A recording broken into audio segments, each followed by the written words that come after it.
আজকে কলেজ ছুটি, তাই সকাল সকাল ঘুম থেকে উঠে ঘরদোর গুছিয়ে আগে পরিষ্কার করে নিয়েছি।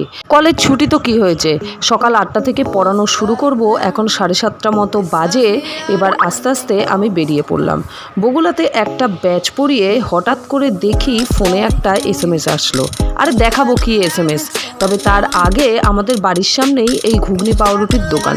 আজকে হঠাৎ দেখে শখ হলো, ভাবলাম একটু খাই। কার কার পছন্দ ঘুগনি পাউরুটি কমেন্ট করে বলো তো। এই যে সেই মেসেজ, স্টুডেন্ট ভিডিও করে পাঠিয়েছে যাতে পড়তে না আসতে হয়, ওদের ওখানে নাকি প্রচণ্ড বৃষ্টি হচ্ছে। তা সত্ত্বেও কিন্তু আমার স্টুডেন্টরা সবাই ভালো, ওরা কিন্তু চলে এসছে পড়তে। এবার ফেরার সময় বাবা আর আমি 1 কাপ চা খেয়ে তারপরে চললাম শ্বশুরবাড়ির উদ্দেশ্যে। আর যেই না বাড়িতে ঢোকা, আমার সমস্ত সাকরেট একে একে হাজির। সন্তুবাবু দেখি এই আইটেমটা অনলাইন অর্ডার করেছে, খুব ভালো কিন্তু। সাবস্ক্রাইব।